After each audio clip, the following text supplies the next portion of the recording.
Hi viewers, நான் உங்கள் முத்துசாமி.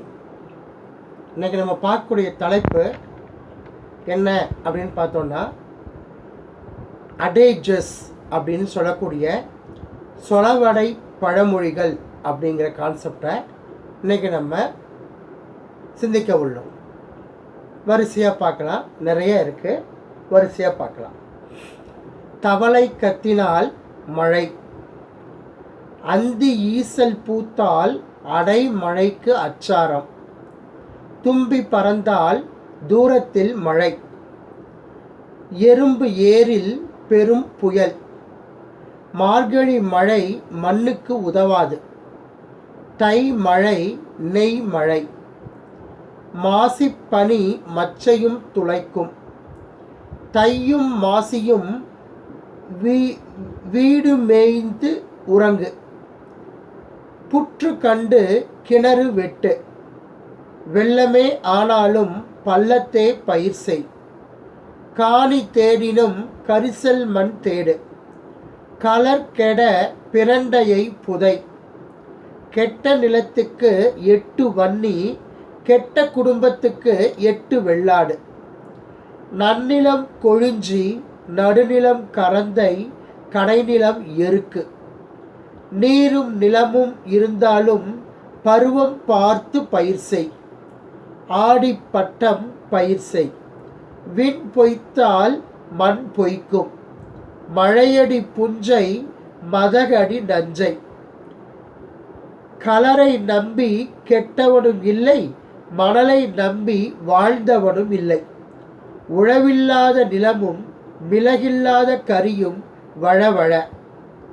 அகல உழுவதை விட ஆழ உழுவது மேல். இப்படி நிறைய விஷயங்கள் சொல்லப்பட்டிருக்கு. இதனுடைய தொடர்ச்சியை இப்போ பார்ப்போம்.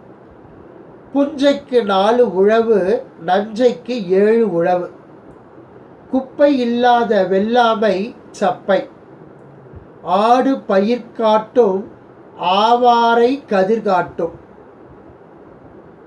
கூலம் பரப்பி கோமியம் சேர், ஆற்று வண்டல் தேற்றும் பயிரை, நிலத்தில் எடுத்த பூண்டு நிலத்தில் மடிய வேண்டும், காய்ச்சலும் பாய்ச்சலும் வேண்டும், தேங்கி கெட்டது நிலம், தேங்காமல் கெட்டது குளம், கோரையை கொல்ல கொள்ளுப்பயிர் விதை, கோரையை கொல்ல கொள்ளுப்பயிர் விதை, சொத்தை போல் விதையை பேண வேண்டும், சொத்தை போல் விதையை பேண வேண்டும், விதை பாதி வேலை பாதி, காய்த்த வித்திற்கு பழுது இல்லை, காய்த்த வித்திற்கு பழுது இல்லை, பாரில் போட்டாலும் பட்டத்தில் போடு, பாரில் போட்டாலும் பட்டத்தில் போடு, கோப்பு தப்பினால் குப்பையும் பயிராகாது, கோப்பு தப்பினால்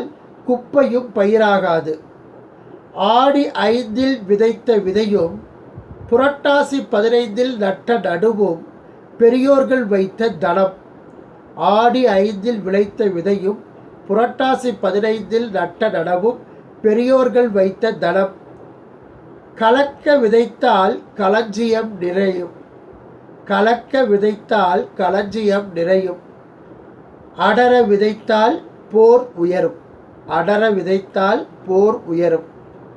இதுதான் நான் அதை படித்ததில் எனக்கு பிடிச்சதை உங்ககிட்ட பதிவு பண்ணியிருக்கிறேன். மீண்டும் வேறொரு பதிவில் சந்திக்கும் வரை உங்களிடமிருந்து விடைபெறுவது உங்கள் முத்துசாமி. வணக்கம்.